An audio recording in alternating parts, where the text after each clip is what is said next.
The Union Budget for fiscal year 2023-24 will be unveiled on February 1st. It comes at a time when the global economy, including India, is facing multiple challenges in the form of recession fears and slowing economic growth.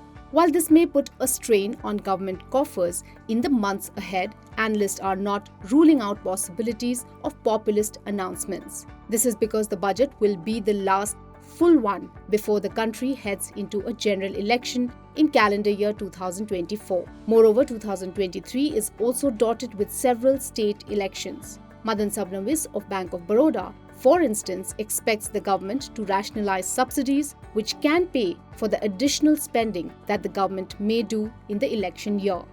See, when the finance minister presents the budget for this year, I think the major conundrum is that while we move along the fiscal consolidation path and probably aim for a fiscal deficit ratio of 5.75 to 6%, the challenge really is as to how exactly are they going to garner revenue, given the fact that GDP growth is going to be slower next year, both in real terms as well as in terms of inflation, which means that the tax policy which did help us in 22-23 may not be to the same extent in 23-24.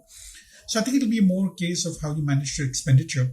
There are certain expenditures like subsidies which have to be managed. A certain part has already been done in terms of the food subsidy. Maybe the fertilizer subsidy will require fewer outlays if it turns out to be a normal year, which is a reasonable assumption to make.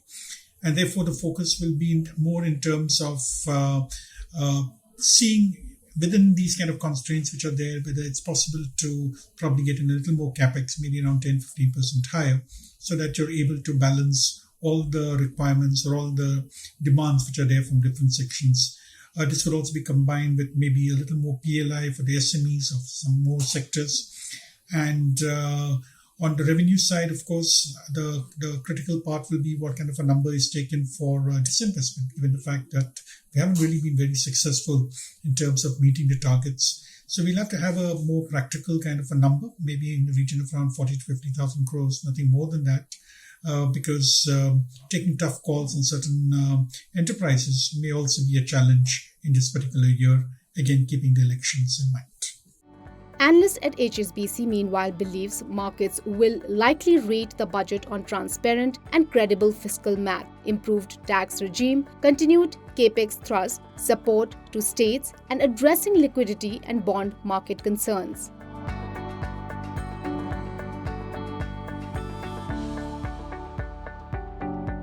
Those at Goldman Sachs too do not expect significant reforms in the upcoming budget in the backdrop of the several state elections in 2023 and the general elections in 2024. The brokerages says it will watch out for a commitment to fiscal consolidation, capex spend, manufacturing SOPs, subsidies and welfare supply of government bonds that the market can absorb. Other leading brokerages too share a similar view. Analysts at Nomura suggest that the focus in the upcoming budget could include support for consumption, strong focus on manufacturing, especially MSMEs, higher infra, agri and rural spend, and asset monetization. Let's go to Narendra Solanki of Anand Rathi to know his brokerage's expectations. Also remember, this is the last budget before the general elections, so budget undertone may be populist and may be more focused on rural aspects, especially reviving the rural demand, rural consumption should be could be the key driver for the government.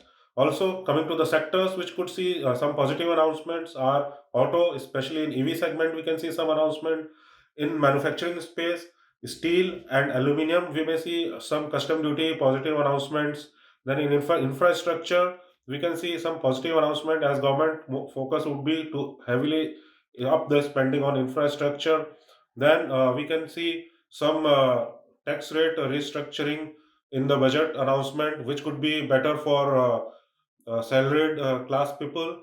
Then overall, the budget could be focused on growth, fiscal consolidation also could be the important area as markets would be watching how the government actually balances its fiscal deficit along with improving the spending. Over the next few days, the markets are likely to remain choppy as they digest the budget proposals and their impact on the economy and India Inc. Moreover, investors will assess the US Fed's policy statement due later tonight.